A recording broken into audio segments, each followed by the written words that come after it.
¿Qué es una variable de estado?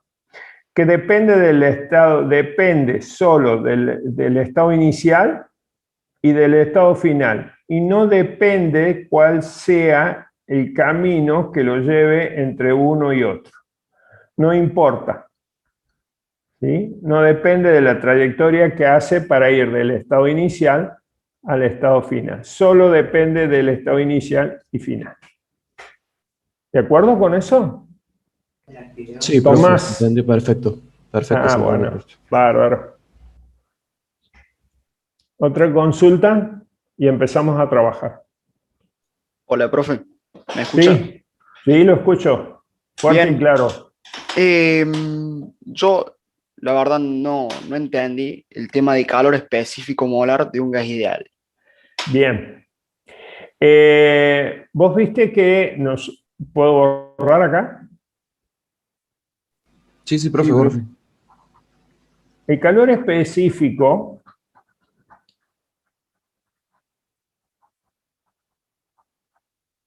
a ver, el calor específico, nosotros cuando vimos calor específico de una sustancia, dijimos que dependía del tipo de transformación, del proceso a lo que estaba sometido en la experimentación. El calor específico, molar en este caso para los gases, en función de la cantidad de moles que vos tengas en un gase, o podés utilizar el calor específico en función de la masa. Pero ustedes han visto que la cantidad de un gas, nosotros lo expresamos en función de esta letra N minúscula, que es el número de moles. ¿Está bien? Por lo tanto, el calor específico lo hacemos referencia a eso. El calor específico depende del tipo de experiencia al proceso al que se lo somete. Puede ser a presión constante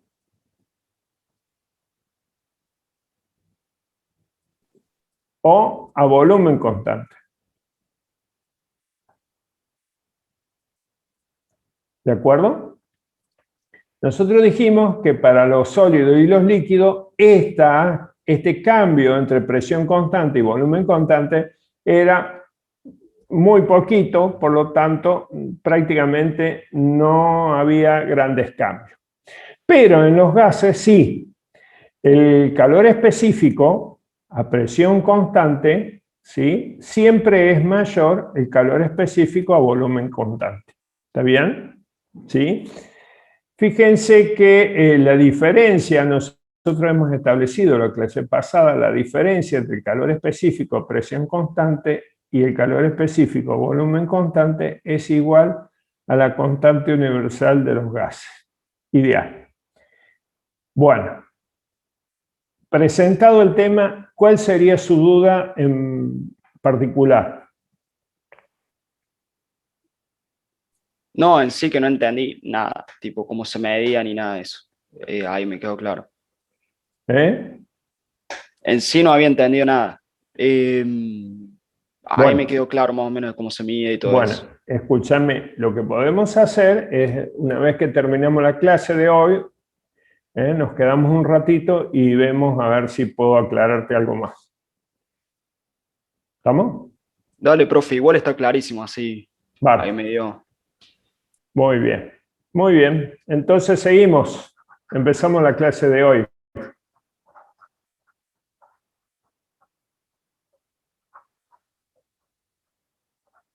Bueno, muy bien.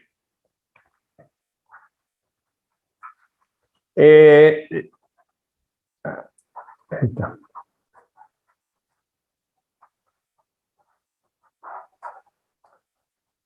Bueno, déjenme borrar un poquito y ya continuamos.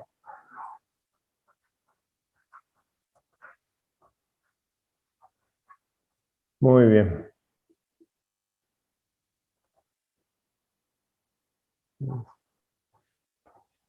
Vamos a lo nuestro.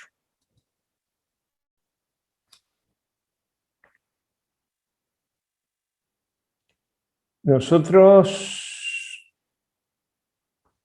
estamos acá. Ya está subido Ya está subido este pequeño apunte. Les recuerdo que no se queden solamente con este escrito, ¿no es cierto? Ustedes tienen que recurrir al libro, ¿no es cierto? ¿Sí? Incluso acá les pongo qué capítulos estamos trabajando. Ahí, muy bien, perfecto. Vamos con el tema de hoy. La clase pasada, fíjense, habíamos comenzado la unidad número 2 con el primer principio de la termodinámica, su formulación matemática. Dijimos que la formulación matemática era delta de energía interna, la variación de energía interna, era igual a Q más W. Y W tenía el signo de W dependía del tipo de proceso, de quién hacía el trabajo, el sistema sobre el medio o el medio sobre el sistema. En este caso nosotros lo tomamos positivo porque es el medio que hace el trabajo sobre el sistema. Muy bien, perfecto. Esa es su formulación matemática. Aplicaciones a las transformaciones, vimos las transformaciones, los procesos isobárico, isovolumétrico, isotérmico, ¿no es cierto? Y hoy me quedó uno que es un proceso adiabático, que eso lo vamos a ver hoy, que me quedó pendiente de la clase pasada. Y hoy vamos a ver el segundo principio de la termodinámica, formas de enunciarlo, corolarios, el ciclo de Carnot, rendimiento, ciclo invertido, eficiencia e entropía. Esos serían los temas de hoy. El proceso, la clase pasada nosotros vimos procesos isobárico, el proceso isobárico. El proceso isobárico tiene que ver con una presión constante. Presión constante, ese es isobárico. El isotérmico, temperatura constante. Isovolumétrico, volumen constante. ¿Sí? Esto es lo que vimos en la clase pasada. Y vimos el proceso cíclico. Bien. Me quedó pendiente el proceso adiabático, que es lo que vamos a ver hoy. Un proceso adiabático para un gas ideal. Imagínense ustedes, vamos a agrandar la pantalla. Acá, ¿sí? Un proceso adiabático. Fíjense, esto es una gráfica. Presión, función de volumen, PV, una gráfica PV. Imagínense un proceso adiabático, fíjense que estas curvas celestes son isotermas. El proceso adiabático es una curva, la trayectoria de un proceso adiabático es una curva que tiene mayor pendiente que una isoterma. Fíjense acá, en este caso es una expansión adiabática, temperatura inicial, acá, temperatura inicial, temperatura final. Esta curva café es el proceso adiabático, tiene mayor pendiente que las curvas celestes, que son las isotermas. En este caso tiene un estado inicial, un estado final, son los puntitos negros, y esta curva café que indica el proceso adiabático, ¿no? Bien, las condiciones iniciales de presión, volumen, temperatura, las condiciones finales, a ver, inicial, presión, volumen y temperatura. Y las condiciones finales de presión, volumen y temperatura. Perfecto. En este caso, el proceso adiabático, ustedes fíjense que para un proceso adiabático no hay transferencia de energía entre el sistema y el medio, ni en uno ni en otro sentido. ¿Está bien? Para producirse un proceso adiabático, la clase pasada lo dijimos que tiene que ser un recipiente completamente aislado,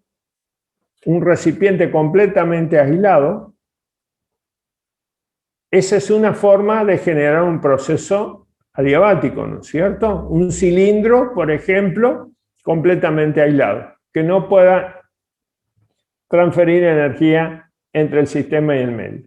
O hacer un proceso extremadamente rápido, de manera que no le dé tiempo a absorber o ceder energía del sistema, ¿no es cierto? Esas son las dos formas de realizar un proceso adiabático, ¿no es cierto?, donde no se transfiere energía por calor entre el sistema y sus alrededores.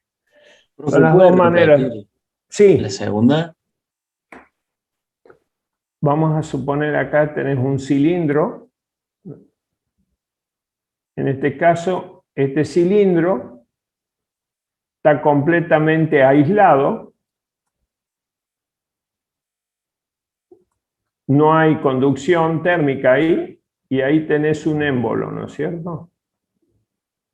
Bueno, las dos formas de realizar un proceso adiabático es con este recipiente completamente aislado, es una, y la otra, que en este proceso de expansión que tenemos acá, sea extremadamente rápido, de manera que no tenga tiempo de absorber energía. ¿Se entiende?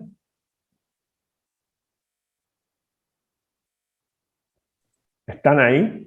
Sí, profe, sí, sí. Sí, se entiende, profe. Sí, profe. Claro. Bueno, bien. Muy bien. Hoy han venido pocos. ¿Qué les pasa? ¿Están cansados ya? Estamos en abril. Hemos terminado A ver los chats que se me han amontonado un montón. Cansado el fin de largo, claro, tanto descansar, se han cansado. Son buenos días. Bueno, buenos días para todos. Perfectos. Continuamos. Bueno, ¿hasta ahí se entiende? ¿Sí? Sí, profe. Bien. Bueno, entonces en este proceso adiabático nosotros vamos a buscar la relación presión-volumen o temperatura-volumen.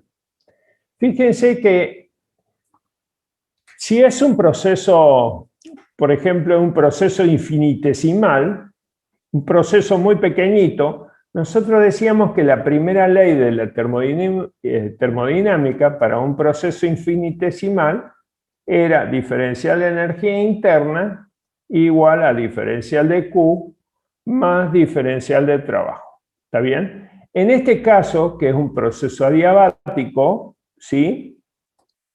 En este caso, que es un proceso adiabático, diferencial de Q va a ser igual a 0. Por lo tanto, diferencial en un proceso adiabático, diferencial de Q es igual a 0.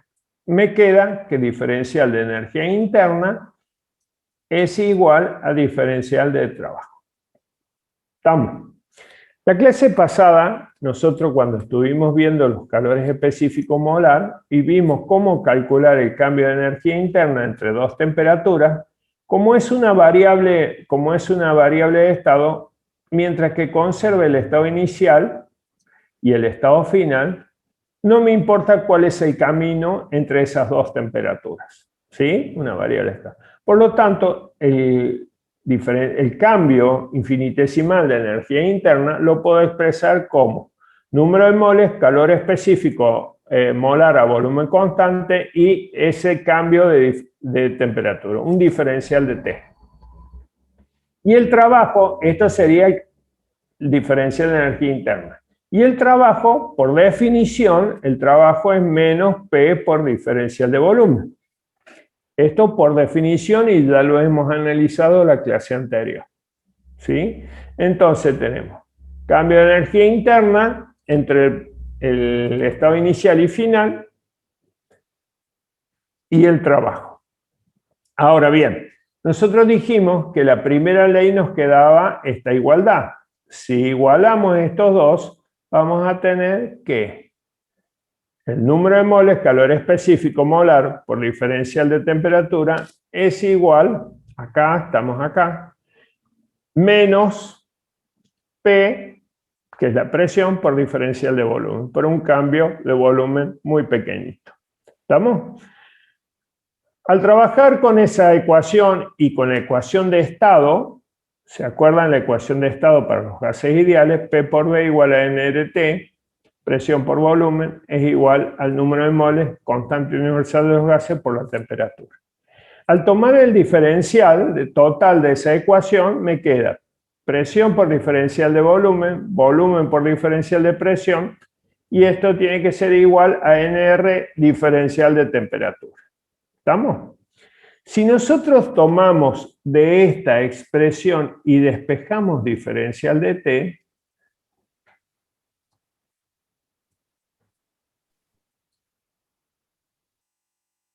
nos va a quedar menos P por diferencial de B sobre NCB.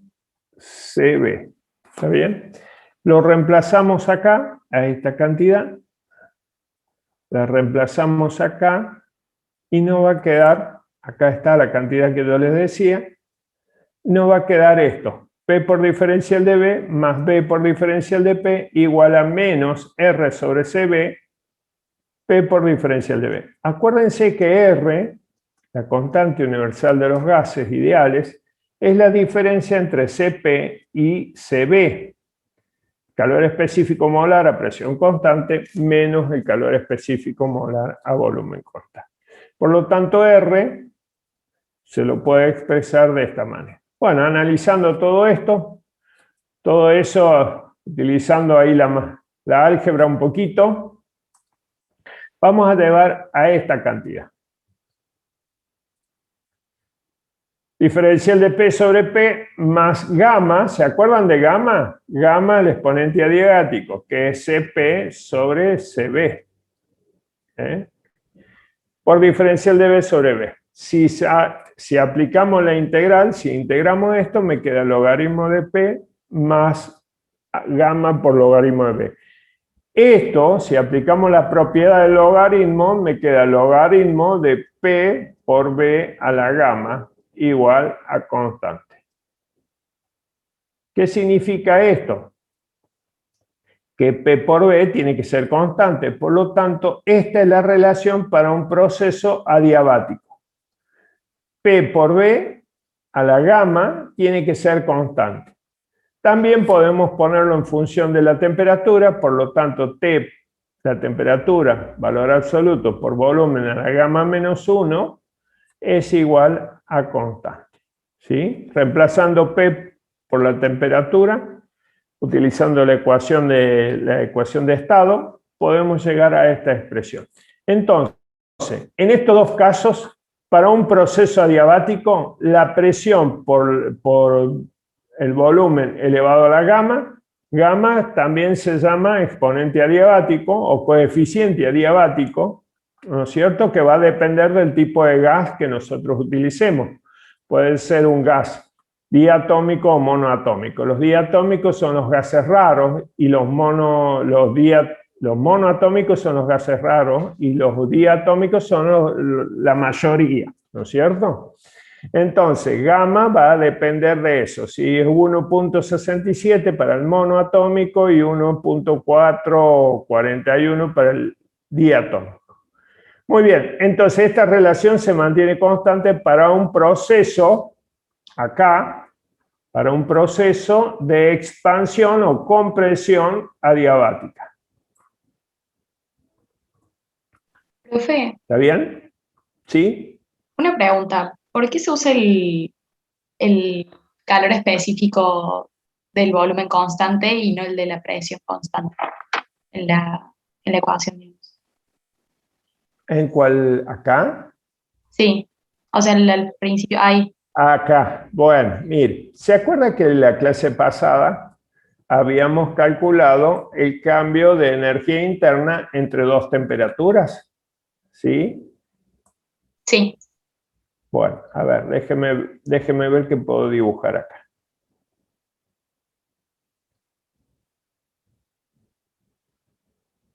Presión, volumen.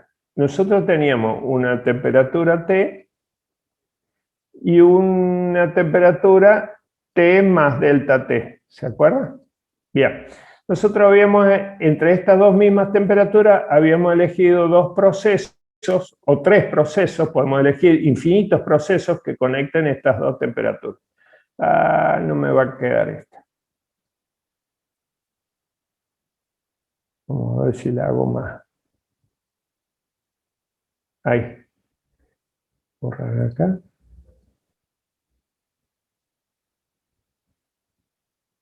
Bueno. Acá amarillo. Ese es un proceso isovolumétrico. Este es un proceso isovolumétrico, ¿lo ves? Este es isovolumétrico. Y este es un isobárico. ¿Está bien? Si para calcular la energía interna me conviene ese. ¿Por qué me conviene ese? Este es a volumen constante. A ver, déjenme ver. Acá. Si es a volumen constante, a ver si me seguís. Ese, volumen constante. Si es volumen constante, la cantidad de energía absorbida para un proceso de aumento de presión es igual al cambio de energía interna. ¿Está bien? Sí. ¿Estamos? Yo sé que para que esto sea volumen constante, la cantidad de energía que le tengo que entregar es el número de moles por el calor específico a volumen constante por esa variación de temperatura que tengo yo, delta T. ¿Está bien? Sí, ahora sí. ¿Eh? Entonces, como la energía que yo necesito para hacer este cambio de temperatura es esta, el cambio de energía interna es igual a esa cantidad de energía absorbida por el sistema para cambiar la temperatura, por lo tanto el cambio de energía interna es igual al número de moles por CB por delta T. Ahora, fíjate vos que como la energía interna depende solamente de la temperatura, por cualquier posible camino que una esas dos temperaturas, el cambio de energía interna va a ser exactamente igual porque la energía interna es una variable de estado. ¿Se entiende? Sí, perfecto. Clarísimo. Entonces, como yo cambio de esta temperatura a esta temperatura, entonces yo puedo calcular el cambio de energía interna de esa manera. Bueno, Perfecto. Muchas gracias, profe. de nada. Muy bien. Continuamos. Entonces, nosotros habíamos encontrado que para un proceso adiabático, la presión del estado inicial por el volumen a la gamma es constante. Entonces, fíjense si nosotros los ponemos para un estado inicial y un final. ¿Cómo me quedaría? En el caso del ejemplo este.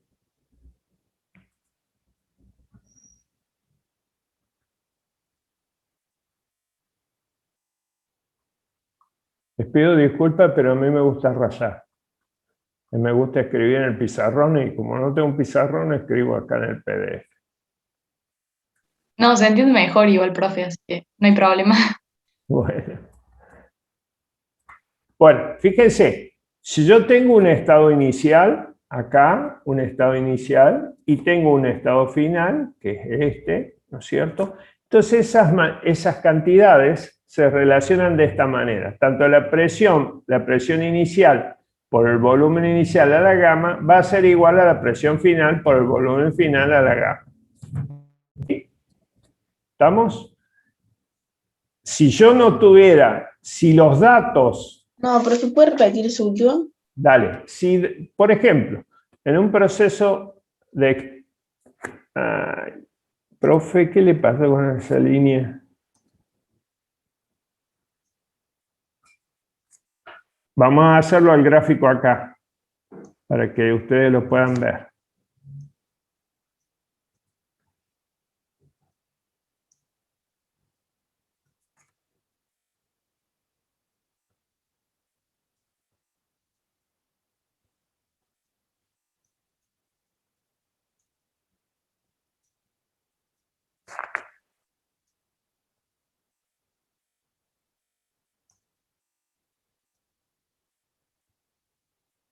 Vamos a suponer que eso es una expansión adiabática. Inicial, final. Una expansión aumentada de volumen, ¿no es cierto? Volumen inicial, volumen final. ¿Está bien? Suponiendo que me digan qué tipo de gas es. Un gas ideal, tipo, puede ser nitrógeno, hidrógeno, oxígeno. ¿Está bien? Entonces me digan, bueno, la presión inicial es tanto, el volumen inicial es tanto, y llega a una presión final tanto. ¿Está bien? Y yo necesito el volumen final. ¿Cómo calculo ese volumen final? Bueno, a partir de que nosotros sabemos que la presión por volumen a la gama se mantiene constante, es decir, entre dos estados va a ser igual. Presión inicial por volumen inicial a la gama igual a presión final por volumen final a la gama. Entonces, de esta manera yo estoy despejando el volumen final o puedo despejar la presión final, ¿no es cierto? Manteniendo esta relación constante entre un estado inicial y un estado final. ¿De acuerdo? ¿Puede ser que Sí, se sí. entienda Ahí se mejor? entendió. Sí. Bien. Ahora bien, suponiendo que no tenga las presiones, vamos a suponer que no haya presiones, pero me den las temperaturas y yo quiero calcular una temperatura y me den los volúmenes. Por ejemplo, me dicen, como dato yo voy a tener volumen inicial, volumen final y temperatura inicial. Esos son datos. Y me pide calcular la temperatura final. Bueno, sé que la temperatura por volumen a la gama menos 1 es igual a constante, por lo tanto puedo poner temperatura inicial por volumen inicial a la gama menos 1, tiene que ser igual a la temperatura final por volumen final a la gama menos 1. Y de esta manera, yo despejando de acá, por ejemplo, despejando esta relación, siempre que hablemos de un proceso adiabático, ¿no? Puedo despejar la temperatura final, en este caso la temperatura final va a ser igual a la temperatura inicial por el volumen inicial a la gama menos 1 sobre el volumen final a la gama menos 1. Son recursos que nosotros tenemos, ¿no es cierto?, para calcular, ¿no es cierto?, la incógnita. ¿Sí? Sí, sí, ahí entendí. Profe. ¿Se entiende? Profe, una Sí. consulta. Dígame. ¿Hay que tener presente, digamos, todo el desarrollo para llegar a las ecuaciones o es No, importante saber el desarrollo? No, yo se lo estoy mostrando para que no me diga, ¿y eso de dónde lo sacó, profe? Claro, claro. Buenísimo. Si no es una cuestión de fe, ustedes me tienen que creer. ¿Eh? No, está bien. Bueno, si a ustedes les cansan un poco los desarrollos, los omitimos. Y ustedes me creen. No, está bien, así, profe. El profe Gómez dijo tal cosa. Y si el profe Gómez se equivoca, chao. Estamos en el horno. ¿Eh? No. No, Bueno, es una forma de decirte, bueno, mira, esta relación tiene un análisis, ¿no? De por qué llegamos a esa igualdad. Fuera de bromas. ¿Estamos? Perfecto. ¿Hasta acá se entendió? Sí, profe, lo único Dígame. que me explique de nuevo, ¿cómo dedució que es igual a constante? ¿Acá? Bueno, el logaritmo de esta cantidad P por B, ¿sí? Si el logaritmo de esta cantidad... Acordate que acá... Perdón. Esto, ¿te acordás cómo lo deducimos, no es cierto? Sí. Dame un minuto. Esto, ¿te acordás cómo lo deducimos? ¿Sí? Sí. ¿No es cierto? Si integramos, la integral de diferencial de P sobre P me va a dar logaritmo natural de P. ¿Está bien? Si Sí. el logaritmo natural de P más gamma por el logaritmo natural de B. Si aplicas la propiedad del logaritmo, fíjate, ¿sí? El gamma por el logaritmo de B es igual a, déjame escribirlo acá, gamma por logaritmo natural de B, por la propiedad de es logaritmo natural de B a la gamma. ¿Está bien? Y la suma de los dos logaritmos, logaritmo natural de P más el logaritmo natural de B a la gamma, ¿sí? Esta suma lo podemos expresar por propiedad de los logaritmos, logaritmo natural de presión por volumen a la gamma. ¿Sí? Si ese logaritmo de P por B a la gamma es constante, quiere decir que esta relación presión por volumen a la gamma es también constante. Mm, ¿Se entiende? sí, sí, sí. Si este valor te da un valor constante como resultado, quiere decir que esta cantidad que está acá es un valor constante. En el caso de los procesos adiabáticos. ¿Estamos? Sí, sí, gracias. Esta constante que tenés acá es la constante de integración. ¿De dónde apareció? Sistema igualado a cero. Bueno, es la constante de integración. Cuando integramos. ¿Sí? Sí, profe. Gracias. Bien. Muy bien. Terminamos Ahí, con esto. Sí. perdón, Luis, antes que avance, ahí en el chat Ah. tienes una consulta Dale. que dice, profe, ¿de dónde sale el -1? A ver. Pregunta Carolina. ¿De dónde será el -1? Y gamma -1, profe. En Ah, Sí, en la gamma la ecuación. -1. Bueno, bárbaro. Vamos a limpiar un poquito.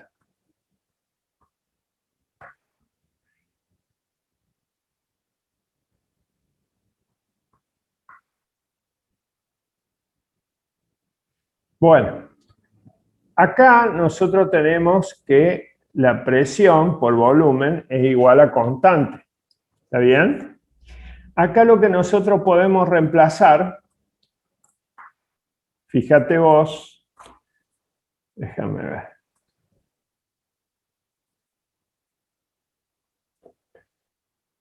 Si nosotros tenemos la ecuación de estado, P por B igual a nRT, ¿está bien?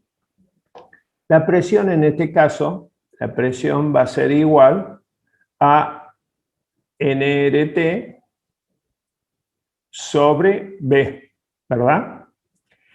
Bueno, si nosotros reemplazamos esta presión que está acá por esta cantidad y NR lo pasamos para el otro lado de las constantes, se mantiene constante, porque esto es para siempre que la cantidad de gas se mantenga constante, ¿está bien? Te va a quedar que acá la presión va a quedar expresado de la siguiente manera. T por B a la gamma sobre, la presión sería sobre B. ¿Está bien? Este B me va a quedar igual a constante, por supuesto, ¿no? Este T va a ser B, a ver si me sigue constante acá, constante. Entonces T me va a quedar B a la gamma por B a la -1, porque lo paso como, de denominador lo paso como exponente. ¿Está bien? El producto de potencia, ¿sí? El producto de potencia de igual base es igual a la base más la suma algebraica de los exponentes. ¿Se entiende? De ahí es, profe, gracias. Vale. Bueno. Muy bien. Terminamos con esto. ¿Les parece? No, profe, disculpe que interrumpa, pero no me quedó muy claro. ¿Por qué quedaría B a la gamma? ¿Es por el producto de N y R? ¿Dónde, che? En eso que acabo de explicar. Sí. ¿Qué pasa? ¿Por qué quedaría B elevado a la gamma? Ahí no entendí muy bien. A ver, déjame ver. Acá. No, A es ver, lo que recién explicó. acá es B a la gamma -1. T por B a la gamma -1. No, pero perdón, pero en la parte anterior, ¿por qué de P igual a N por R por T sobre B se pasa a B elevado a la gamma? Porque acá me queda esto. Voy a una página en limpio. Déjame ver. A ver. Sí, disculpe. Ahí está. Bueno. Vos tenés P igual a nRT sobre B, ¿verdad? ¿Sí? Esto puede ser, si N y R son constantes, esa constante por T sobre B. ¿Está bien? ¿Estamos? Si estas cantidades son constantes, tenés T sobre B. Vos tenías que P, la presión por volumen a la gamma, era igual a constante. ¿Está bien? Bien. Entonces reemplazamos esa constante que está acá, constante por T sobre B por B a la gamma. Esa constante que está acá la llevamos para el otro lado, ¿verdad? Entonces me queda T sobre B por B a la gamma, igual a constante. ¿Está bien ahí? ¿Sí? Sí, profe, bien. Ahí Bueno, está. T Disculpe la molestia. por B a la gamma, y este lo llevo como numerador, entonces le tengo que cambiar el exponente, B a la menos 1. ¿Está bien? ¿Sí? Entonces, igual a constante. Entonces, como producto de potencia de igual base, se suman los exponentes. Es una suma algebraica de los exponentes. Igual a constante. Y ahí tenés T por B a la gamma menos 1 igual a constante. ¿Estamos ahí? Muy bien.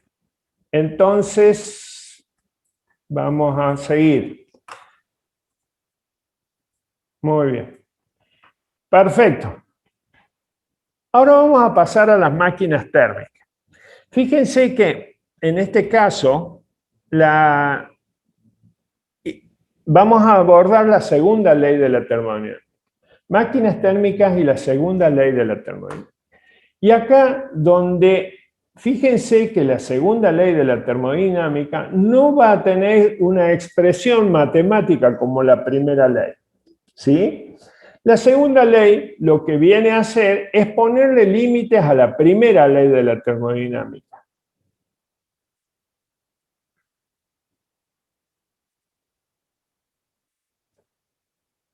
¿Sí?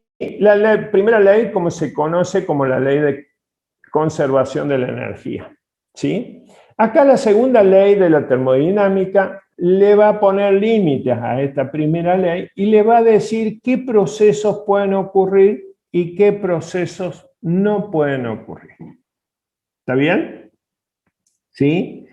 Por ejemplo, si yo pongo en contacto térmico dos objetos a diferentes temperaturas, el calor, la energía, ¿no es cierto?, va a fluir del objeto que tiene mayor temperatura hacia el menor temperatura. ¿Está bien? Eso no puede ocurrir al revés.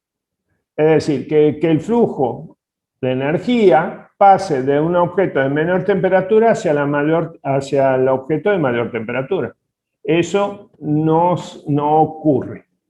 O, por ejemplo, cuando nosotros dejamos caer una pelota de goma sobre el piso, la pelota va a rebotar hasta va a llegar un momento a detenerse, ponerse en reposo. Pero no va a ocurrir al revés. Es decir, va a empezar, desde estar en reposo, va a empezar a brincar la pelota solo, ¿no es cierto? Entonces, la segunda ley de la termodinámica dice qué procesos pueden ocurrir y qué no ocurren de manera espontánea. Entonces, la segunda ley es un planteo de imposibilidad. Podemos decirlo así, de esa manera. ¿Sí? Para la primera ley, mientras que uno entrega energía, el otro la reciba, está bien, no hay ningún problema. pero la segunda ley le pone límites, ¿no es cierto? Bien. Dentro de la segunda ley vamos a ver las máquinas térmicas. ¿Qué son las máquinas térmicas? Bueno, una máquina térmica es un dispositivo, acá lo pueden ver ustedes en el dibujo. Es un dispositivo, a ver, acá, es un dispositivo, esta es una máquina térmica, es un dispositivo que absorbe energía de un depósito térmico, este sería el depósito térmico, que se considera un depósito térmico infinito y a temperatura constante. Fíjense que yo he respetado las abreviaturas del Serway. Temperatura H, temperatura, ¿sí?, alta, ¿no es cierto?, de inglés, high, ¿sí?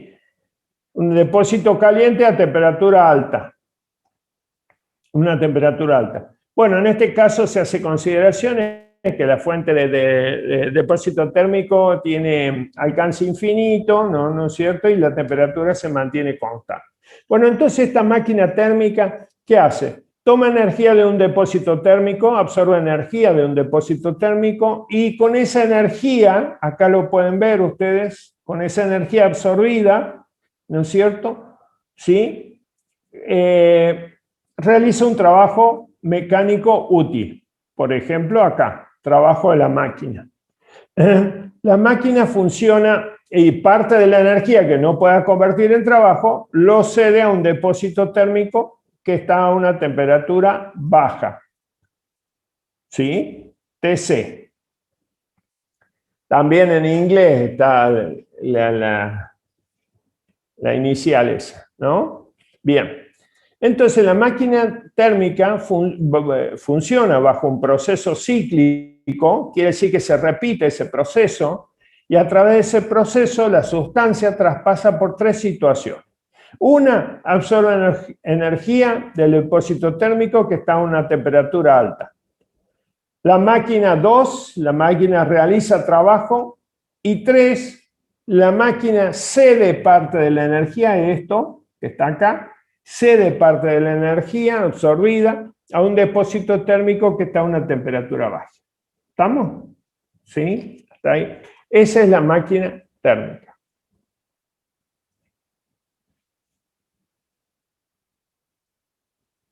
¿Cuál es el motor Stirling? No sé cuál es el motor Stirling. Puede ser un motor a vapor, una máquina a vapor, puede ser un motor de un auto de calle. Esa es una máquina térmica. ¿Cuál sería? A ver, déjame investigar un poquito y te contesto. No sé quién me preguntó.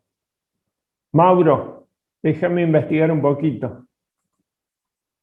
Bueno, esta es la máquina térmica, ¿no? Ahora vamos a analizarlo un poquito y vamos a determinar cuál es la eficiencia de una máquina térmica. En principio, este es el esquema. En principio, este es el esquema. Estos representan los depósitos. A ver, déjenme ver acá. Este de color rosa. Este de color rosa es el depósito térmico que está a temperatura alta. Este celeste es un depósito térmico que está a temperatura baja.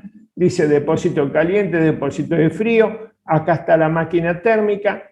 QH es el calor que toma el depósito de caliente, ¿no es cierto? Realiza la máquina con esa energía, parte de esa energía realiza un trabajo y lo que no puede convertir en trabajo lo entrega en forma de calor a un depósito que está a una temperatura baja. Bien, ahora fíjense acá. Nosotros hemos visto por convención de signo que el trabajo que realiza sobre la máquina es el negativo del trabajo realizado por la máquina. ¿Está bien? Por lo tanto, vamos a tener, de acuerdo a la primera ley de la termodinámica, que el cambio de energía interna, la primera ley decía que el cambio de energía interna solo se producía si había transferencia de energía por calor y trabajo, ¿no es cierto? ¿Sí? Sobre el sistema. En este caso, Si tenemos que es un proceso cíclico, un proceso que se cumple una y otra vez, es decir, el proceso cíclico, el estado inicial y el estado final coinciden. Por lo tanto, en este caso, el cambio de energía interna es igual a cero. ¿Está bien? En una máquina térmica, en un proceso cíclico, el cambio de energía interna es igual a cero. Por lo tanto, de acuerdo a la primera ley de la termodinámica, tenemos que el cambio de energía interna es igual a Q más el trabajo realizado sobre el sistema, ¿no es cierto?, que es igual al negativo del trabajo realizado por la máquina. Por lo tanto, me dice que Q menos el trabajo realizado por la máquina es igual a cero. ¿Por qué es igual a cero? Porque es un proceso cíclico, dijimos recién. ¿Está bien? Sí, Profe, Matías. Ahí Matías levantó la mano. ¿Qué pasa, Matías? Profe, ¿puede explicar lo del trabajo negativo? No Dale. entendí esa parte. Cuando Gracias. nosotros hablamos de trabajo, sí, un alumno me quería hacer otra pregunta, ¿qué sería? no, era yo, profe, estaba por preguntar lo mismo. Ah, bien. Fíjate vos que cuando nosotros analizamos el trabajo, nosotros teníamos un cilindro, acá estaba el émbolo móvil o un pistón. Algo similar a una jeringa sin salida. ¿Se acuerdan que dijimos eso? ¿Sí? Acá teníamos el gas, todo eso era gas. Acá, ¿para qué el gas generaba presión? Ahora lo voy a hacer al pistón solo nada más. El gas genera presión. ¿Sí? Lógico, para salir. Este émbolo tiene un área A. Para contrarrestar esa presión, yo del exterior tengo que hacer una fuerza exterior. ¿Está bien? ¿Lo ven ahí? Acá estaría el gas. Si no, lo cambiamos de hoja, buscamos una hoja blanca. ¿Sí? Si la fuerza exterior realiza un trabajo sobre el gas, hace que el émbolo disminuya. Y se desplace un diferencial de I. ¿Se acuerdan de eso? ¿Está bien? Sí. Ahora, Sí, la sí. fuerza... ¿Estamos? Conforme la fuerza exterior realice un trabajo, F por diferencial de I, ¿está bien? Un trabajo positivo, el gas, el sistema, está haciendo un trabajo negativo, porque acá va a haber, si bien el gas no transfiere energía, no transfiere fuerza, perdón, pero la fuerza que está haciendo el gas de ahí va a ser directamente proporcional a la presión que genera el gas por la unidad de área.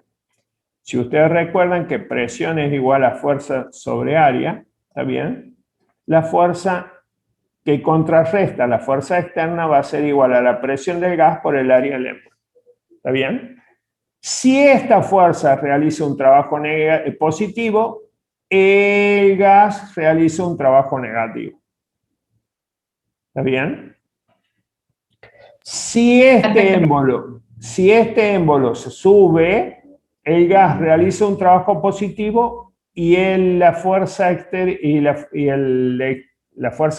realiza un trabajo negativo.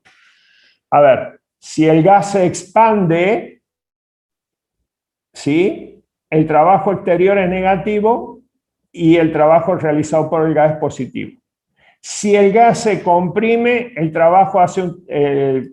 gas se comprime, el gas realiza un trabajo negativo mientras la fuerza exterior realiza un trabajo positivo. ¿Se entiende eso? Sí, profe, no me acordaba, José. Sí, A ver. sí, profe, se entiende, pero ¿por qué entonces en este caso el trabajo de la máquina sería negativo? Mira, no, con respecto al trabajo exterior, porque nosotros hemos analizado sobre el sistema. Mientras el Sí. sistema hace un trabajo positivo, la máquina hace un trabajo negativo. Es simplemente una acomodación de signos. Ah, Ahí listo. ¿eh? Fíjate vos que Ah, nosotros, la convención de signo que teníamos, sistema. Ese es el sistema. ¿Sí? Si nosotros hacemos un trabajo sobre el sistema, es positivo. Si el sistema hace trabajo, es negativo. ¿Está bien? Es simplemente una convención de signo. ¿Se entiende eso? Si no, vamos al concepto del trabajo. no, también, profe, se entiende. Disculpe. No, por favor. Si lo quiere explicar también viene bien. Bueno, dale. Vamos a dedicarle un minuto.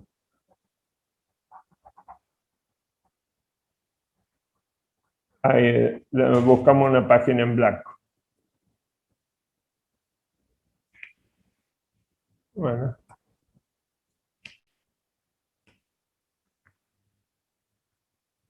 Ahí está. Vamos a ver.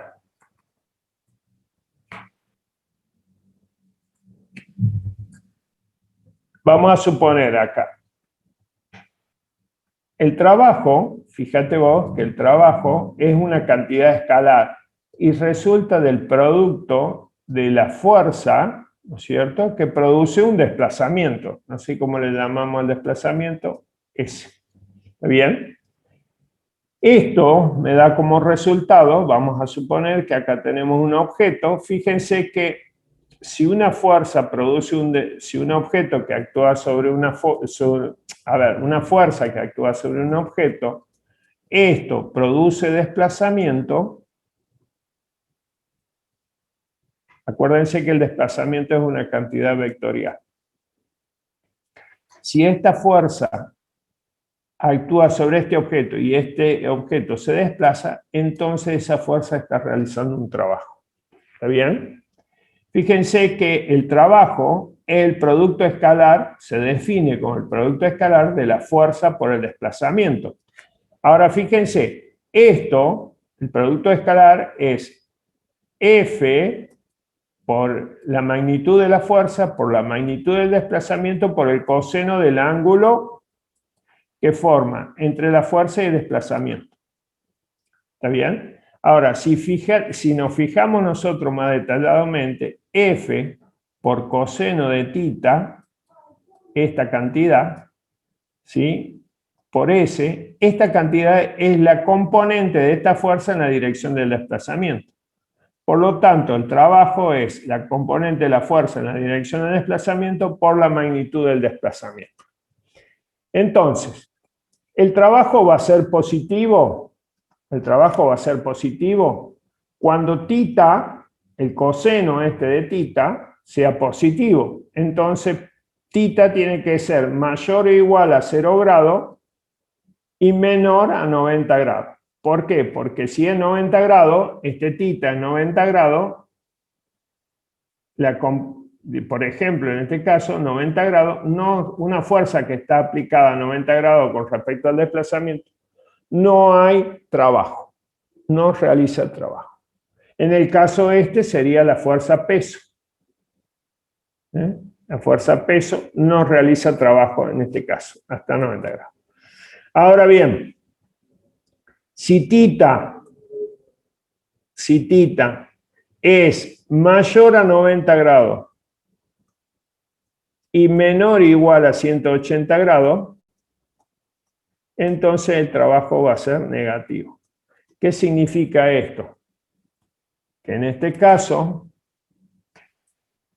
la fuerza y el desplazamiento, este es trabajo mecánico, ¿no? Este es el desplazamiento y la fuerza vaya en sentido contrario. Entonces, este ángulo, tita 180 grados. ¿Está bien? Cuando nosotros hablamos del émbolo, fíjense, volvamos al émbolo.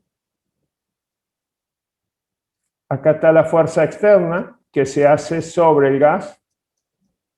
y acá está la fuerza que hace el gas sobre el émbolo. ¿Sí? Entonces la fuerza externa es igual y sentido contrario a la presión, a la fuerza que realiza el gas sobre el émbolo. ¿Está bien? ¿Sí?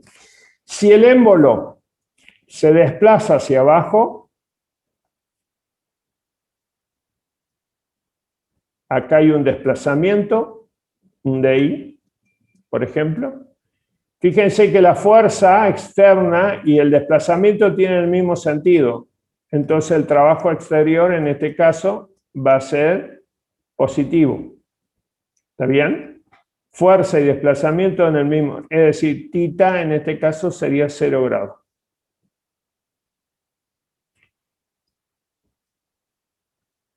Esta situación. Fuerza y desplazamiento para el mismo lado, el trabajo positivo. Ahora bien, si nosotros consideramos, fíjense la fuerza acá, el sentido de la fuerza, y fíjense el sentido de desplazamiento. Este sería el sistema. Fuerza y desplazamiento tienen sentido contrario. Por lo tanto, mientras este hace un trabajo positivo, el sistema hace un trabajo negativo. No sé si aclara o oscurece. No, genial, profe. De cosa. Quedó claro. Al menos a mí. Bueno, bárbaro. Seguimos con las máquinas térmicas entonces. Entonces, al ser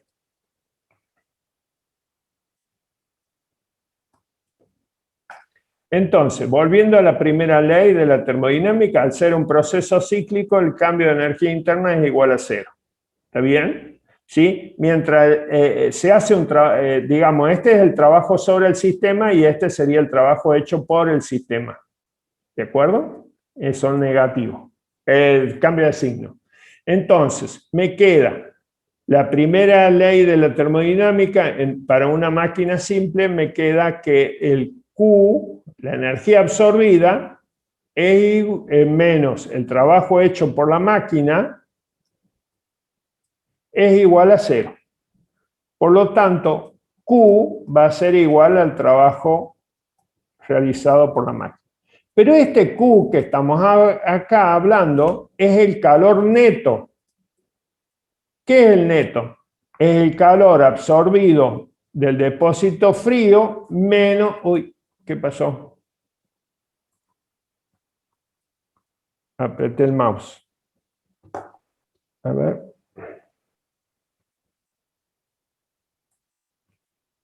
¿Dónde estábamos? Solamente se dejó de compartir, aparentemente. Ahí está. Ahí está. Tenía el mouse cerca y lo apreté. Muy bien. No sé en qué estábamos. El trabajo neto, el calor neto, perdón. Bueno, dale.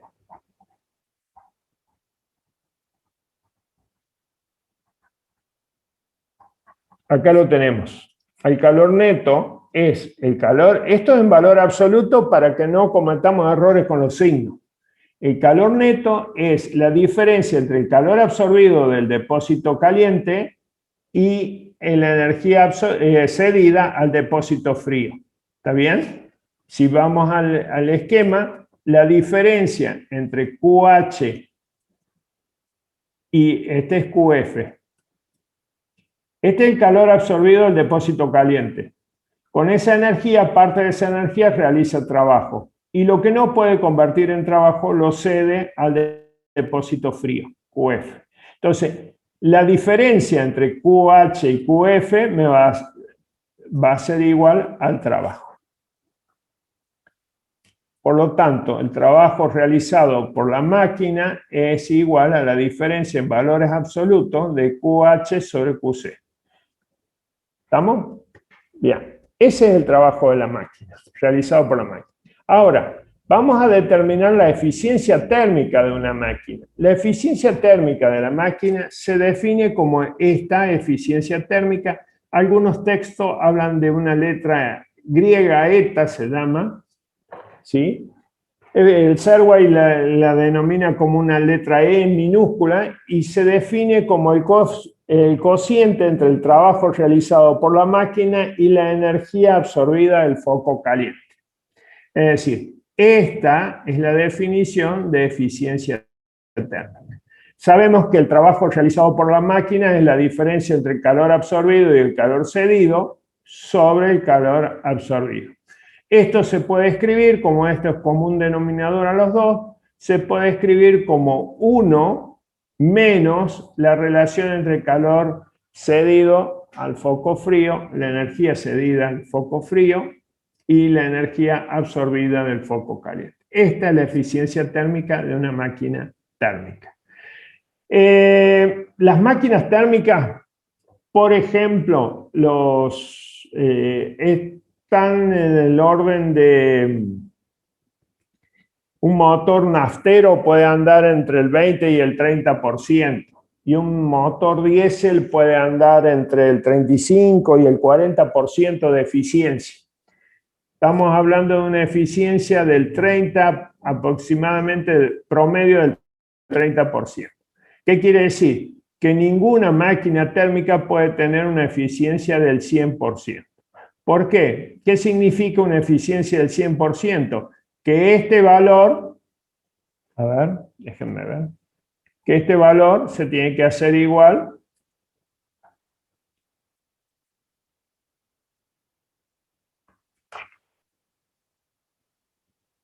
que este valor QC tiene que ser igual a 0.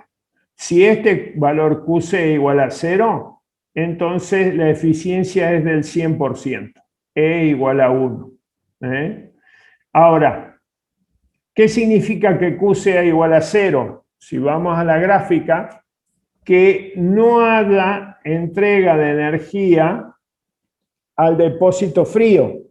Eso significa que toda la energía absorbida la convierta en trabajo. Y ahí hay un planteamiento de imposibilidad. Dice el señor Kelvin Planck, la forma de Kelvin Planck de la segunda ley de la termodinámica. Dice, el primer planteamiento de imposibilidad, ¿se acuerda que habíamos dicho que la segunda ley de la termodinámica era un planteamiento de imposibilidad? Según Kelvin Planck, dice que es imposible construir una máquina térmica que funcionando en un ciclo no produzca otro efecto que la entrada de energía por calor de un depósito y la realización de una cantidad igual de trabajo. Es decir, esta es la representación esquemática de una máquina térmica imposible. Esto no se ha logrado ni se va a lograr. Al menos tienen que tener dos fuentes de energía. ¿Estamos? Profe, ¿no podría generar eso un sobrecalentamiento de la máquina? ¿Cuál es esto? Sí. No, esto no se puede lograr. No se puede lograr porque vos, por ejemplo, absorbés 4.000 joules de energía del depósito térmico y convertís en trabajo 4.000 joules. Eso es imposible. No hay, sí, imagínate, te estaba comentando de que acá QC sería igual a 0. Te estaba comentando que las máquinas están alrededor del 30, 35% de eficiencia. Claro, Ni siquiera claro. llegan al 50%. Sí, ¿Estamos? Esto sería una máquina de eficiencia del 100%. A ver, la eficiencia se puede expresar como 1 o también se puede expresar en porcentaje, en el 100%. ¿Está bien? 100%. Yo te decía que una máquina térmica podría andar alrededor del 30%. Significa que tiene una eficiencia del 0,3 aproximadamente. ¿Estamos?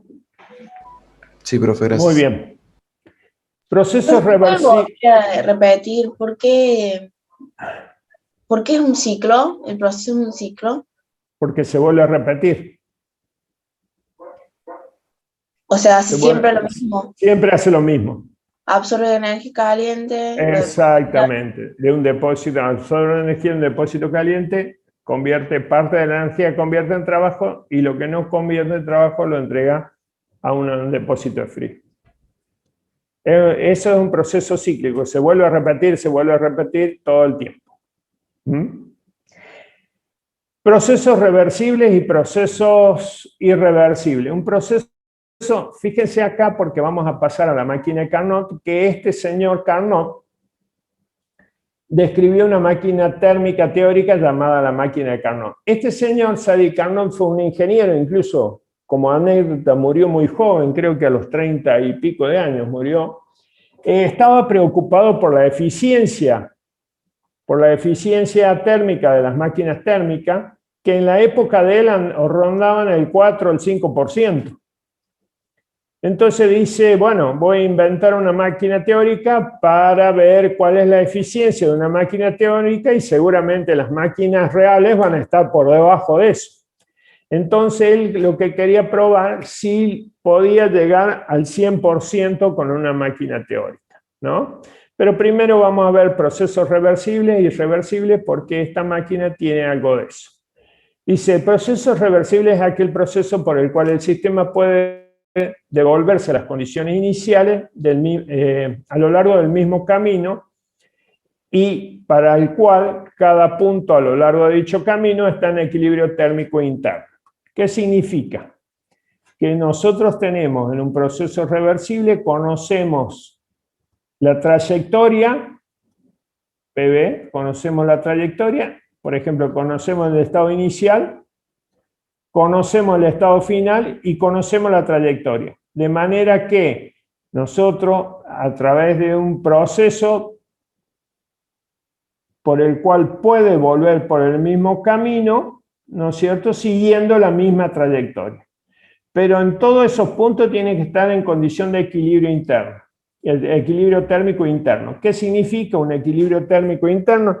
Que cada porción del sistema esté a misma presión y temperatura, ¿no? Y un proceso irreversible es aquel que no cumpla con estas condiciones de un proceso reversible. En un proceso irreversible lo que pasa es que conocemos el estado inicial y conocemos el estado final, pero no conocemos cuál es la trayectoria que une el estado inicial y final, por lo tanto no podemos volverlo a las condiciones iniciales por el mismo camino. Entonces, esto es para el proceso, esto es el caso del proceso reversible, conocemos el estado inicial, final y el camino recorrido, entonces lo podemos devolver a las condiciones iniciales.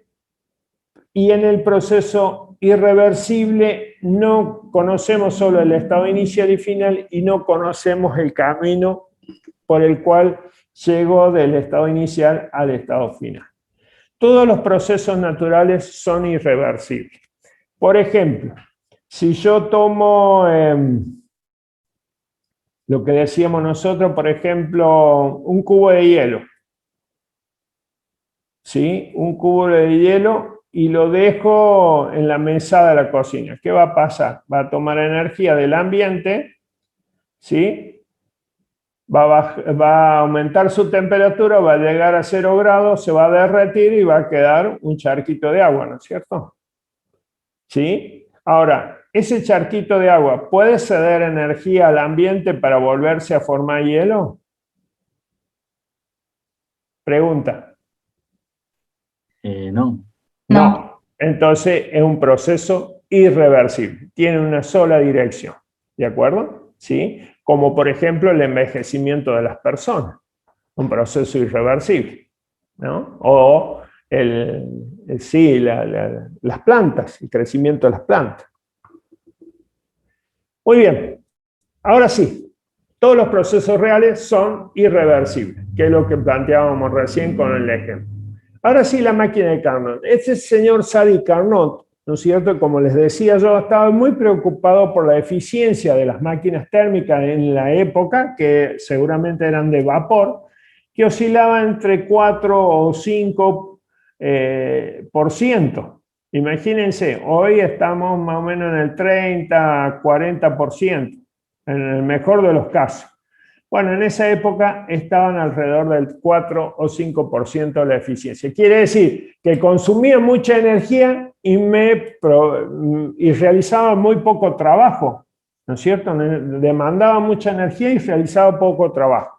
Entonces, para optimizar eso, para ver cuál era el inconveniente, ideó esta máquina teórica llamada máquina de Carnot. Es una máquina térmica que opera en un ciclo reversible, quiere decir que de un lado puede funcionar tanto de un lado como para el otro. Lo voy a agrandar un poquito porque esa es la gráfica. Esta gráfica, este es un diagrama PV, no sé si lo pueden ver, un diagrama PV. La máquina de Carnot funciona entre dos temperaturas, TH y TC.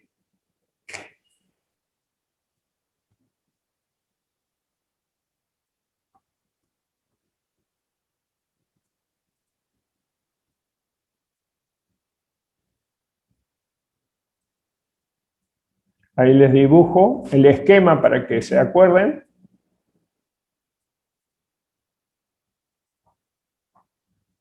Este es QC, este es QH, este es TC. Este es depósito de calor y este es depósito de frío. ¿Está bien? Bueno, la máquina de Carnot funciona entre dos isotermas, esta isoterma y esa isoterma, y dos adiabáticas, es decir, cumple dos procesos, es un proceso cíclico, parte de A, una expansión isotérmica, una expansión adiabática,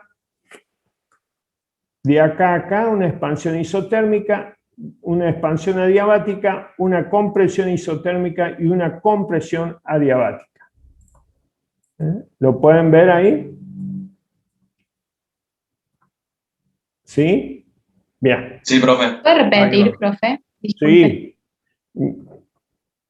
Esta máquina de Carnot es una máquina cíclica, se cumple una y otra vez, ¿no es cierto? Y trabaja entre dos procesos isotérmicos y dos procesos adiabáticos. Bueno, dos procesos adiabáticos. Fíjense acá, esta es la gráfica. Este es el punto inicial, A.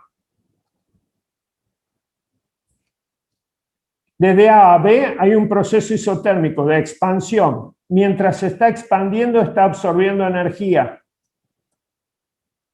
para mantener la temperatura constante. ¿Sí? Eso es un proceso isotérmico. AB, proceso isotérmico. ¿Está bien? Cuando llegue a B, va a pasar de B a C en una expansión adiabática. De B a C, proceso adiabático. Esto es expansión, esto también es expansión. Es decir, acá, de A a B, hay una expansión isotérmica, toma energía para mantener la temperatura constante. De B a C es adiabática, por lo tanto no hay intercambio de energía. De C a D hay una compresión, C a D hay una compresión isotérmica.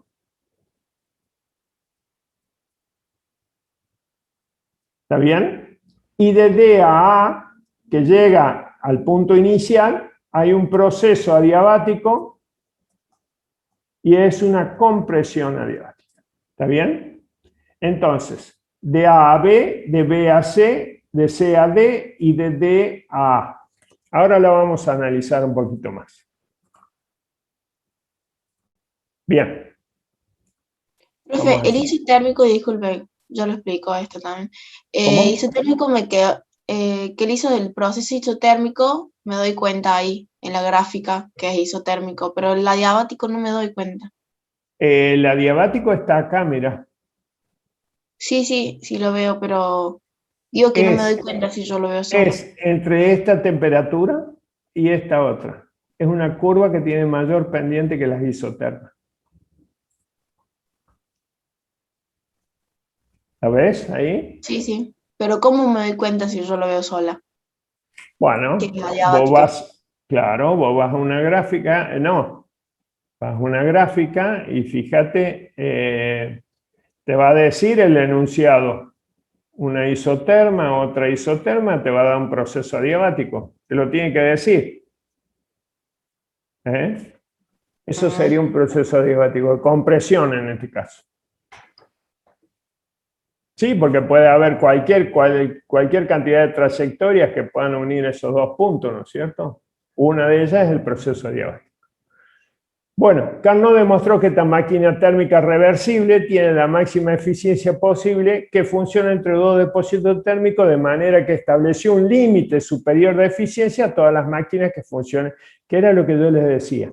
Este ingeniero, lo que él quería es saber cuál era la eficiencia máxima de esta máquina teórica. Por ejemplo, esta máquina teórica no se puede construir y ya vamos a ver por qué. Es teórica, simplemente teórica. Muy bien, por lo tanto la máquina de Carnot es la que realiza mayor trabajo entre todas las máquinas que funcionan entre las mismas temperaturas. Bueno, dijimos que esta máquina trabaja con un gas ideal, ¿no es cierto?, contenido en un cilindro de émbolo móvil, en un extremo, es decir, con volumen variable, a eso se refiere, ¿sí? Dice 2 procesos adiabáticos, 2 procesos isotérmicos. Esta es la gráfica del ciclo de Carnot, en una gráfica presión-volumen, y esta sería la representación de lo que sucede en un cilindro. Por ejemplo, si vamos de A a B, el sistema se expande realizando un trabajo sobre el medio, ¿no es cierto?, ¿sí? Una expansión isotérmica, de manera que este cilindro tiene que tener una conducción térmica. ¿Está bien? ¿Sí? Entonces, toma energía para mantener la temperatura constante mientras el cilindro se expande. Fíjense que la punteada es lo que estaba antes del émbolo y después dónde está. Esta es la expansión AB, es una isoterma. Después pasa de B a C. Este cilindro tiene que convertirse de ser aislante, de ser conductor de calor, tiene que ser aislante térmico. Es decir, cambiar las propiedades del cilindro, ¿para qué? Para que en una expansión adiabática no haya ingreso de energía por calor, ¿sí? Luego tiene que volver a tener, digamos, conducción para ceder energía acá, mientras se comprime, cede energía al depósito de frío, ¿sí? Y luego vuelve a comprimirse, pero adiabáticamente. Expansión isotérmica, expansión adiabática, compresión isotérmica, compresión adiabática, ¿sí? Ese sería el ciclo y se vuelve a cumplir, ¿sí? Bueno, Profe, muy bien. Pero un cilindro no puede ser aislante y Bueno, a la vez, digamos. claro, ahí está el problema de la construcción de la máquina de Carnot. No lo podés cambiar de aislante a conductor de una, ¿no es cierto? Entonces, bueno, él la ideó de esa manera. Entonces, no se la puedes construir, no puedo ir a un lugar y decir, dame una máquina de Carnot, porque eso prácticamente es imposible hacerlo de conductor a aislante, de nuevo a conductor y luego de nuevo a aislante. Muy bien. Fíjense que acá les puse en el proceso 1O, ¿no es cierto? Es ideal, es teórica, claro. En el proceso 1, expansión térmica a temperatura alta. Durante este proceso se observa energía en forma de calor del foco térmico a través de la base del cilindro. Es decir, en este caso es conductor, ¿sí? Y realiza un trabajo, ¿sí? Y realiza un trabajo a elevar a un émbolo.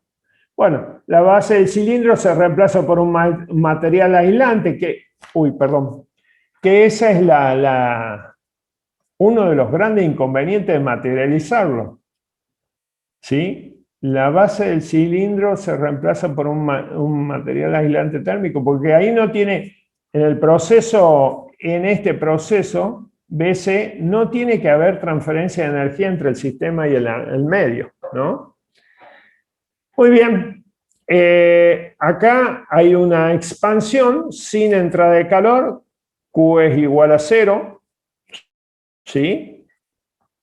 Q es igual a 0, es decir, la base del cilindro se reemplazó por un material aislante y luego, cuando pasa de nuevo al ciclo tiene que ser un material conductor. ¿Para qué? Para que en el proceso de compresión del gas pueda ceder energía al depósito frío para que pueda mantener la temperatura constante.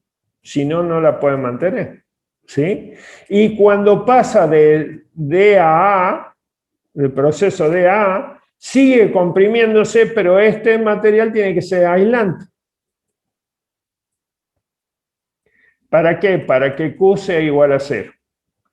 Y una vez que terminamos en A, volvemos al proceso de nuevo. Temperatura alta, constante. ¿Sí? Es decir, acá es conductor, acá es aislante, acá es conductor, acá es aislante. Conductor, aislante, conductor, aislante. Bueno, es una de las grandes inconvenientes, ¿no? De los grandes inconvenientes que tienen para hacer una máquina térmica de Carnot, ¿no? Muy bien. Vamos a ver la eficiencia térmica de la máquina de Carnot, ¿les parece? Por definición, nosotros dijimos que la eficiencia térmica de una máquina térmica tiene que ver con el trabajo realizado por la máquina sobre el calor absorbido de la fuente caliente, ¿no es cierto? Y esto era igual a QH menos QC sobre QH. Y esto sería igual a 1, no, perdón, estamos haciendo lío. Vamos a hacerlo arriba bien prolijo. O más chiquito.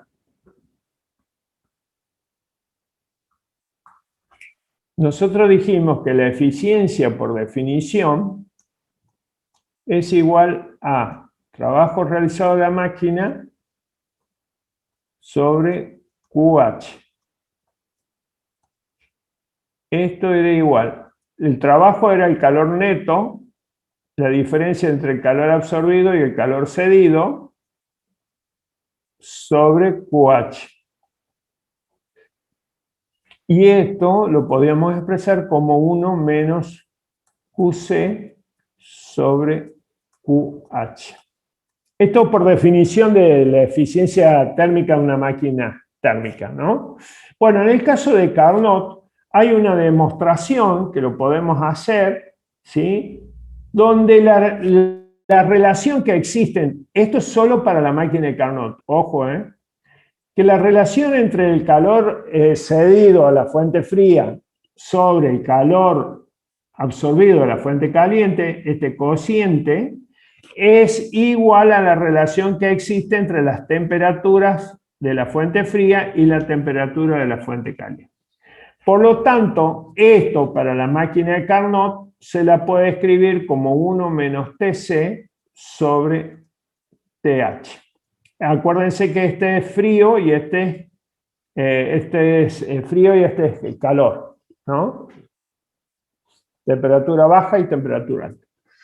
¿Estamos hasta ahí? ¿Sí? Esta relación se la puede hacer, la demostración, si ustedes quieren la hacemos, si no la tomamos así como cuestión de fe.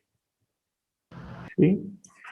Y tenemos que la eficiencia térmica para la máquina de Carnot es 1 menos temperatura de la fuente fría sobre la temperatura de la fuente caliente.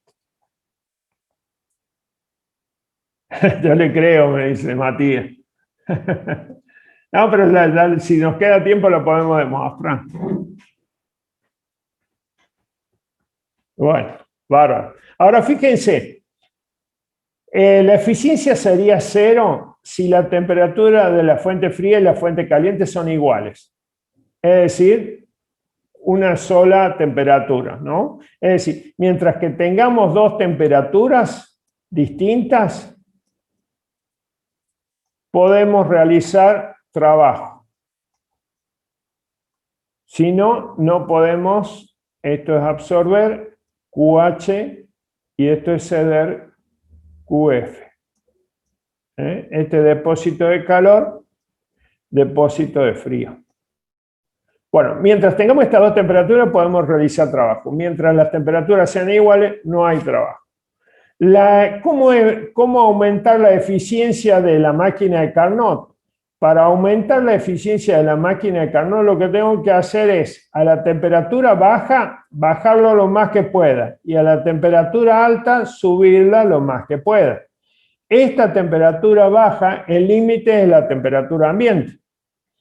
20 grados, serían 293 Kelvin, ¿no es cierto? Y esta temperatura alta va a depender también de los materiales que estamos trabajando, ¿no es cierto? Porque los materiales también tienen una temperatura de punto de fusión.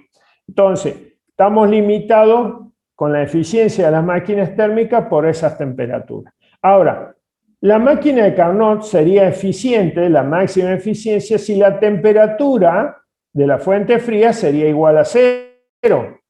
¿Es posible eso? No. Hay una tercera ley de la termodinámica que dice que eso es imposible.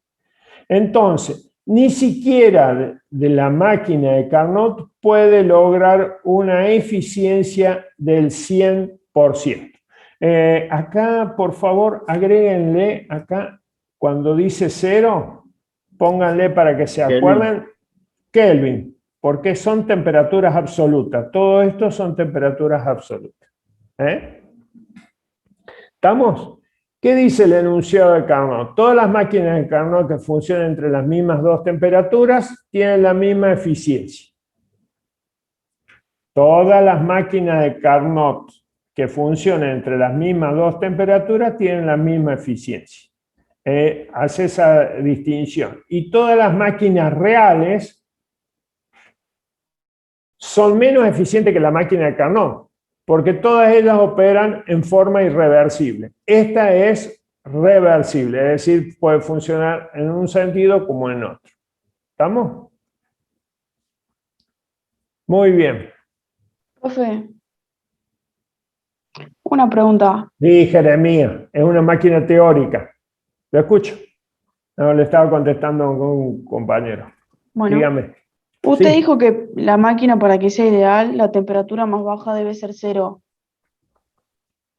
Para que tenga una eficiencia del 100%. Claro, pero en realidad, ¿cuánto se tomaría? No se puede, porque eso está limitado por las temperaturas ambientes. Como te decía, la temperatura ambiente ronda del 20 grados Celsius, serían 293 Kelvin. Claro, eso es lo que quería saber. Claro.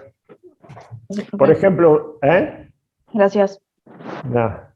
Bueno, bombas de calor y refrigerador. Bueno, el refrigerador lo conocen ustedes, es la heladera, ¿no es cierto? Fíjense que acá nosotros lo que estamos haciendo es ver que, supongamos que tenemos un depósito de caliente, acá, como está acá. Esto es una bomba de calor o un refrigerador. Y acá hay un depósito de frío. Bueno. ¿Ustedes se imaginan que puede fluir la energía del depósito frío hacia el depósito de calor espontáneamente? Bueno, esto no sucede. Esto es una de las impedimentos de que fluya espontáneamente la energía de un depósito frío a un depósito caliente. ¿Está bien? Entonces, para que esto ocurra, tiene que haber una entrada de energía por trabajo. Por ejemplo, la electricidad.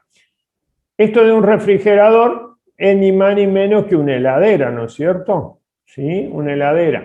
La heladera, como nosotros decimos, la heladera no hace frío, sino lo que hace es sacar la energía de dentro del recipiente de la heladera, saca la energía de adentro, que está a menor temperatura, y la tira al ambiente que está a una mayor temperatura. ¿Y cómo la tira? Atrás tiene una reja negra que es la que le permite entregar al ambiente esa cantidad de calor. Pero eso lo hace siempre y cuando haya una entrada de energía por trabajo, ¿no es cierto? ¿Sí? Si no, espontáneamente no puede fluir la energía que está dentro del gabinete a una menor temperatura hacia el ambiente que está a una mayor temperatura. ¿Sí? Lo que hace es extraer la energía dentro del gabinete. Bueno, eso sería como el aire acondicionado. Hay un compañero que me habla de un aire acondicionado. Eso sería, bueno, un sistema de aire acondicionado, sí señor, es Jeremías, ¿sí? Que puede funcionar como bomba de calor también, ¿sí? Fíjense que acá tenemos que en estos refrigeradores también tenemos la efectividad, algo similar a la eficiencia térmica de una máquina térmica. El Servoe le llama efectividad de una bomba de calor o coeficiente de realización. Esto se llama en inglés coeficiente de performance. ¿Sí? La traducción quedó coeficiente de realización. Bueno, el coeficiente de realización o eficiencia de una máquina, de un refrigerador, en modo de enfriamiento dice el calor absorbido de la fuente caliente, de la fuente fría, perdón, sobre el trabajo, sobre la energía que entra por trabajo. ¿Sí? Muy bien. Esto entonces queda que el trabajo era la diferencia entre el calor absorbido de la fuente, el calor entregado a la fuente caliente sobre, menos el calor absorbido de la fuente fría. ¿Sí? Y esto que está acá, esto es para Carnot. ¿Por qué? Porque Carnot, si yo lo hago funcionar en un sentido, sería si yo lo hago funcionar en un sentido sería una máquina térmica, pero si yo la hago funcionar en otro sentido, como es reversible, puede ser un refrigerador. El refrigerador más eficiente. Entonces, el coeficiente de realización para la máquina de Carnot la puedo expresar en función de sus temperaturas de la fuente caliente y de la fuente fría. ¿Sí? Dice una bomba de calor, que es lo que decíamos recién, como un aire acondicionado, toma calor del exterior y junto con el trabajo que entrega la energía, ¿sí? Una cantidad de energía QH al ambiente a calefaccionar. Por ejemplo, cuando ustedes utilizan el aire acondicionado en invierno, ¿sí? Imagínense en invierno, cuando ustedes tienen un aire acondicionado afuera en la casa, bueno, él toma energía de afuera que está a una temperatura baja y lo entrega al ambiente que está a una temperatura alta. ¿Sí? Esa sería una bomba de calor, un ejemplo de bomba de calor. Mauro me pregunta, profe, entonces una heladera es como una acelera y mantiene el proceso de ceder energía. No te entiendo, Mauro. ¿Querés habilitar el micrófono si podés? La heladera lo que hace es sacar la energía para bajar la temperatura del gabinete. Y esa energía que extrae del gabinete la tira, la cede al ambiente.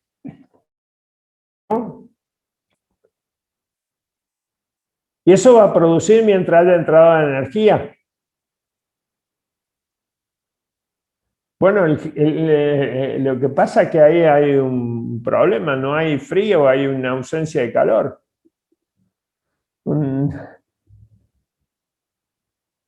¿Sí? Ahí está. Bueno, entonces la bomba de calor es el aire acondicionado, ¿no es cierto? El coeficiente de realización para una bomba de calor es la cantidad de energía entregada al ambiente, ¿no es cierto?, sobre el trabajo. Y esto de nuevo es para Carnot. Esto es a Carnot, ¿no es cierto? Que también puede funcionar como bomba de calor. Muy bien, ¿estamos hasta ahí? Bueno, es para, Mauro, para extraer la energía, claro, de todo lo que está dentro de la heladera en contacto térmico y bajarle la temperatura. Exactamente. Le extraigo energía y le bajo la temperatura.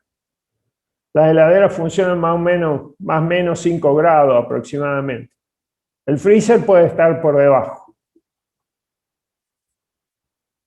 Muy bien. Y acá hay un enunciado de Clausius, que era lo que yo le decía. La energía no puede fluir espontáneamente de un foco frío hacia un foco caliente.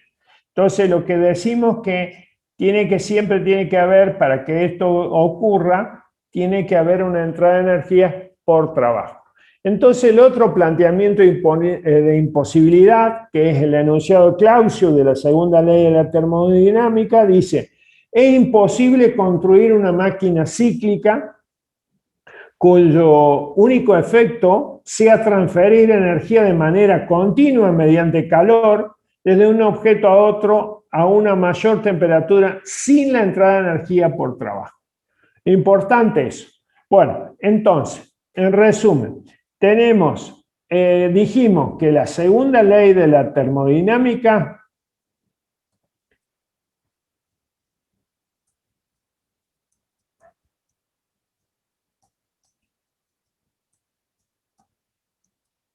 era un planteamiento de imposibilidad. Tenemos Kelvin-Plan,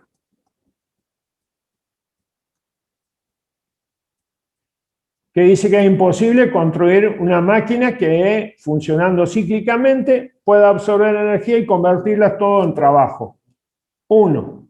Después dice Carnot, que no puede haber una máquina más efectiva que la máquina de él, y que todas las máquinas reales son menos efectivas que las máquinas de Carnot. Es decir, Carnot estableció un límite de efectividad de las máquinas, ¿no? Y después está el enunciado de Clausius, que dice que no puede haber un refrigerador perfecto, ¿no es cierto? Como por ejemplo en este caso. Representación esquemática de una bomba de calor imposible. Eso es lo que dice Clausius. Entonces, la segunda ley que decíamos, la primera ley, la ley 0 de la termodinámica hablaba del equilibrio, ¿no es cierto? La ley del equilibrio. La primera ley de la termodinámica decíamos que es la ley de la conservación de energía. Y la tercera ley, la segunda ley de la termodinámica era un planteamiento de imposibilidad. Es decir, decía qué cosas podían ocurrir espontáneamente y qué no pueden ocurrir. ¿De acuerdo? ¿Sí? ¿Estamos hasta ahí? ¿Estamos bien? Sí, profe. Profe, se entiende.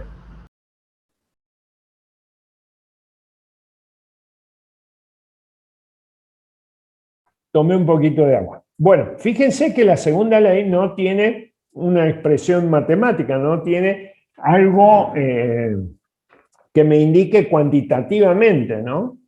A ver, Jeremías, ¿qué dice?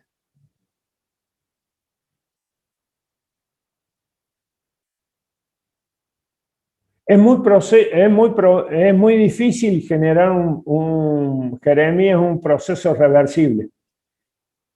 Es muy difícil. Es muy difícil porque fíjate vos que vos lo tenés que volver a las condiciones iniciales siguiendo la misma trayectoria, pero tiene que estar en todo momento en condición de equilibrio. Equilibrio térmico interno. Yo te voy a dar un ejemplo, Jeremías. Mirá. Y después seguimos con entropía, o entropía la dejamos para la clase que viene. Ya estamos cansados, por lo menos yo. Mirá. ¿Podrías repetir eso último? Antes de terminar. Dale. Mira, un proceso isotérmico reversible sería algo así, Jeremías. Dame un minuto. ¿Cómo es tu nombre? Luciana. Luciana. Dame un minuto, Luciana, le explico lo que sería un proceso reversible. Mira, por ejemplo, un proceso isotérmico reversible. Acá yo tengo un gas, ¿no es cierto? Acá tengo la base es conductora, ¿no es cierto? Y un proceso isotérmico sería así, de compresión isotérmica. Sobre el émbolo, poner un granito de arena. ¿Sí?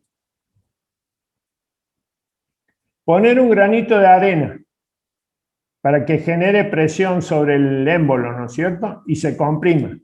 Pongo el granito de arena, se movió esto, cambiaron las condiciones del gas, entonces tengo que esperar a que vuelva la condición de equilibrio.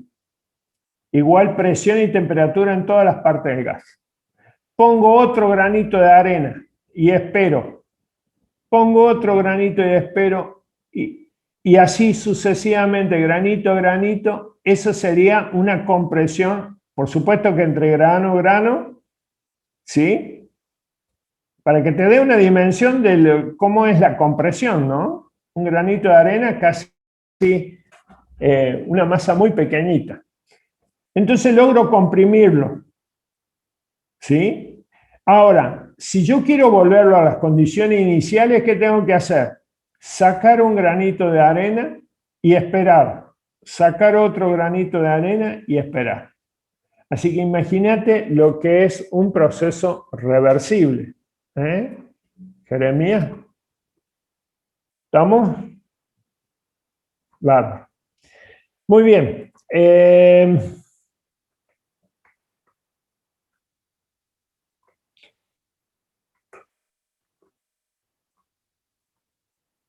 Nada. Bueno, ahora Luciana, ¿qué es lo que te quedó pendiente? A ver, Luciana. Lo que explico recién ahí, donde tiene el mouse, la página de arriba, lo último. ¿Acá? Eso, de la segunda ley de determinación. Ah, bueno, lo que yo decía es, haciendo un vistazo general, dijimos que la ley cero de la termodinámica es la ley del equilibrio. La primera ley de la termodinámica es la ley de conservación de la energía. Y la segunda ley de la termodinámica es como un planteamiento de imposibilidad. Dice qué puede suceder y qué no puede suceder en forma espontánea.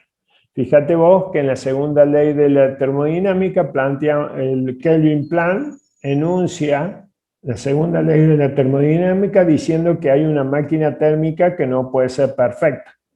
Es decir, absorber, que funcionando cíclicamente, absorbe energía por calor de un depósito térmico y la convierte en trabajo, el 100% de efectividad. Carnot plantea que no puede haber, que establece un límite de eficiencia, ¿no es cierto? Que es una máquina teórica y establece un límite de eficiencia. Todas las máquinas reales tienen que estar por debajo de la máquina de Carnot, ¿sí?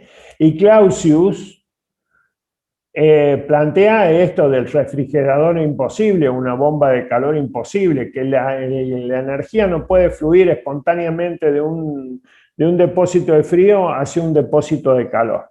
Entonces, que la segunda ley no tiene una expresión matemática que la identifique, sino es un planteamiento de imposibilidad.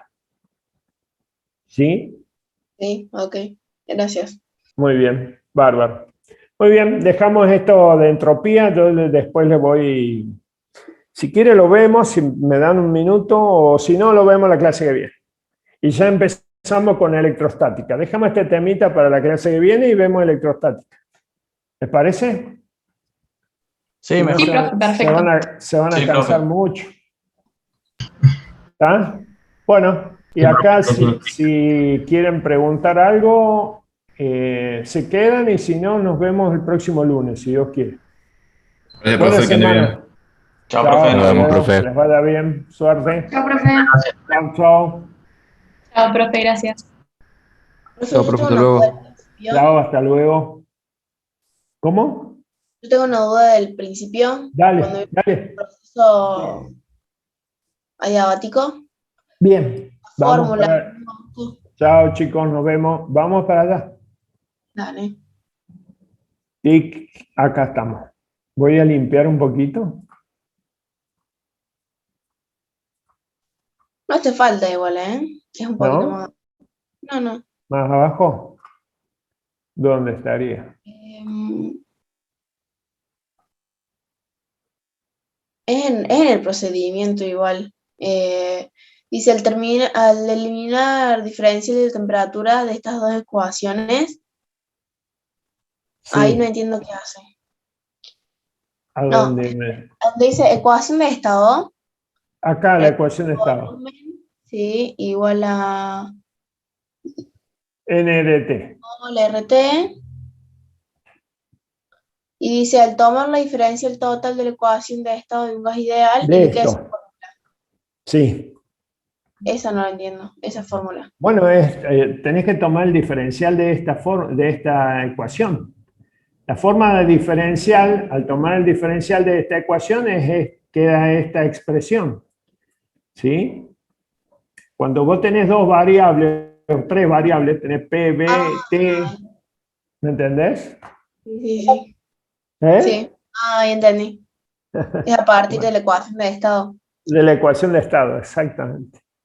Ahí está, gracias. De nada. Nos vemos, chao, buena semana chicos, hasta luego.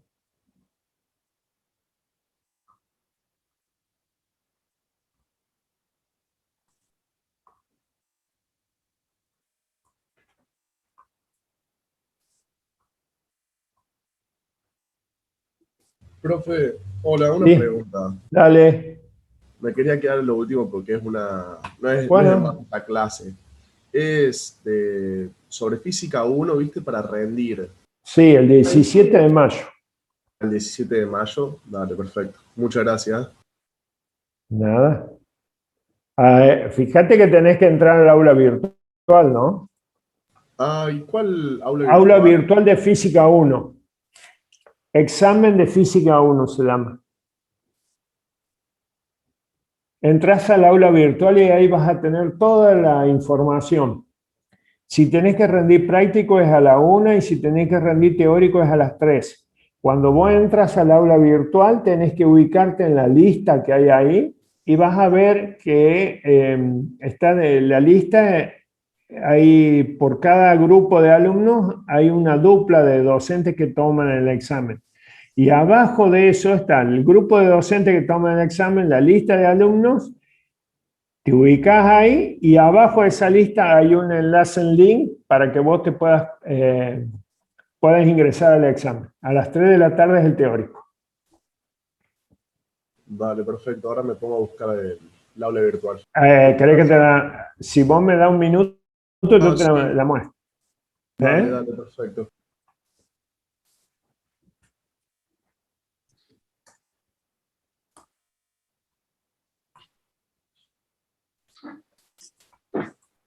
Bueno.